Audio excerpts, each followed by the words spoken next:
আসসালামু আলাইকুম। আপনারা কেমন আছেন? আশা করি অনেক অনেক ভালো আছেন। আল্লাহর রহমতে আমিও অনেক অনেক ভালো আছি। আপনাদের মাঝখানে এটা সাধারণত একটা ব্লগ নিয়ে চলে আসলাম আমি।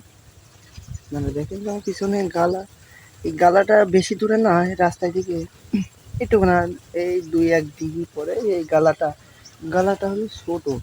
আর আমরা দেখেন যে আমরা এই দেখেন এইভাবে কলা কাটছি। আর গালাটা দেখতে এত সুন্দর লাগছে সে বলার বাইরে। একদম পরিষ্কার পানি। আমি গিয়েছিলাম, ওখান থেকে চলে আসলাম কলা তুলবো। আর আজকে ২টা গাড়ি, একটা গাড়ি ছেড়ে দিয়েছি আর একটা গাড়ি হচ্ছে। ভিডিওটা যদি ভালো লাগে একটা কমেন্ট, একটা শেয়ার, একটা ফলো দিয়ে পাশে রাখবেন। আর নিউ একটা ব্লগ আসবে গত পরশু দিনকে। ব্লগটা দেখে আপনারা নিশ্চয়ই একটু আনন্দ পাবেন আশা করছি।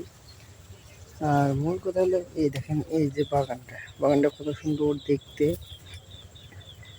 আর আশা করি বুঝতে পেরেছেন। আজকের মতো এতটুকুই ব্লগটা শেষ করলাম আমি। ধন্যবাদ।